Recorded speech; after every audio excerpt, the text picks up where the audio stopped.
Secretary General, thank you so much for your time. Coming back to your recent speech in German Marshall Fund, you mentioned that the only guarantee for security and lasting peace in Europe is membership in NATO for Ukraine. So can you elaborate a little bit? Do you see a possibility that it will happen at the conditions when part of Ukrainian territory still occupied by Russians, but the biggest part of Ukraine under control of Ukrainian government? Because according to this logic, actually what economists wrote, it will prevent a further escalation. What is your opinion on this? It's for NATO allies to decide exactly how a membership should be applied or work for Ukraine. But we all are aware of that. Of course, if we say that the only way for Ukraine to become a member is that the war ends and Ukraine is in full control over the whole Ukrainian territory, then we give President Putin all the incentives to just find a way to continue the war.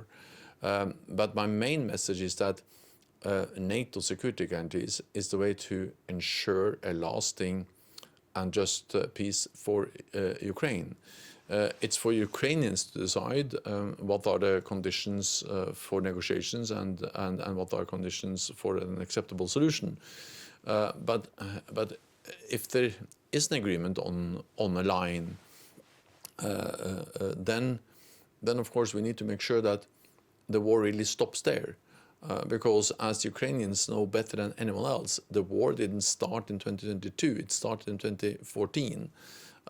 Then Russia took Crimea, and then they went into eastern Donbass a bit later. We had Minsk I, a ceasefire agreement. After a short while, Russia violated that and moved the front line further west. Then we, in 2015, got Minsk II.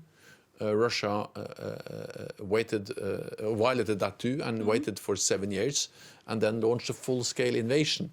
So now we cannot have Minsk III, a new line which is not respected by Russia but only gives them some pause to regroup and to relaunch new attacks. So therefore this time we need to make sure that when we agree something, it has to be the end, it has to stop there. And therefore we need to arm the future Ukrainian force so they can deter future or further Russian aggression.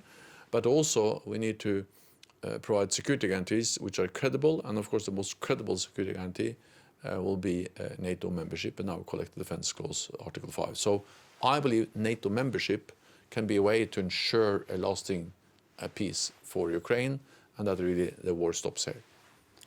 But if you will take a look at the back and the history, example of Germany, how Germany become member of NATO in the part, can it apply also for Ukraine?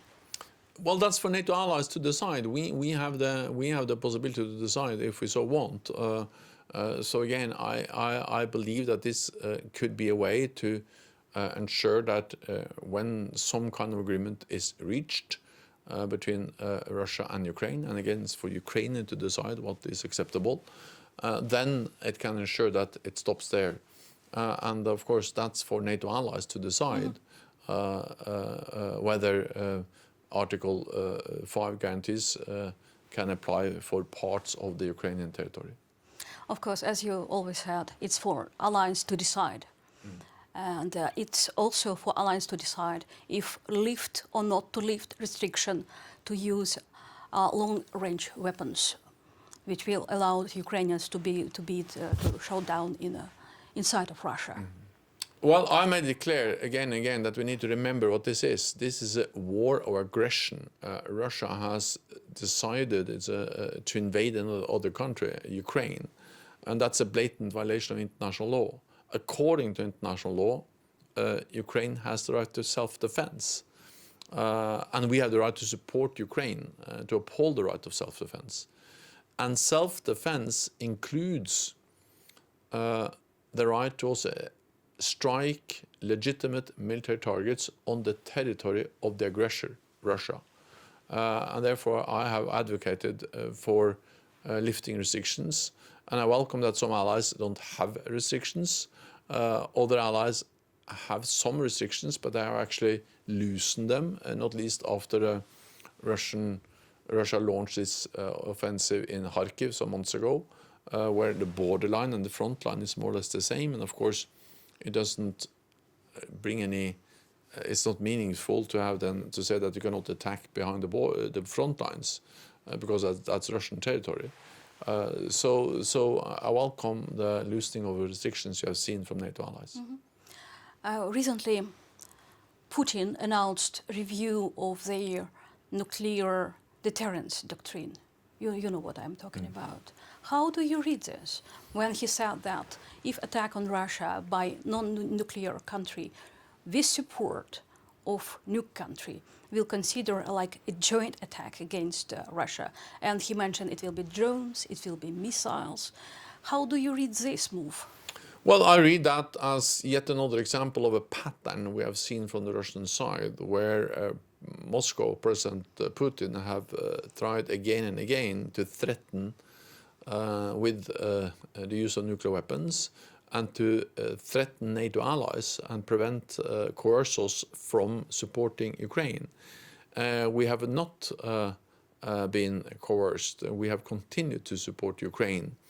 And every time we have stepped up our support with a new, more advanced system, Russia has tried to say this is a red line, but we have not, we're not accepted that, because we have the right to support Ukraine in upholding the right of self-defense. Russia conducts an illegal war. We are conducting legitimate support to a legitimate war of self-defense, where Ukraine is defending itself. And we also conveyed clearly to Moscow several times that a nuclear war cannot be won, must never be fought, and we are closely also monitoring what Russia is doing. Thank you so much. Thank you. Thank you. Mr. Secretary. Thank you so much. It was a pleasure. Yeah. Thank you so much. It was a great pleasure to meet you, and I will see you around in one or another. I'm absolutely certain. Thank you so much. All the best. Photo, yeah. Photo.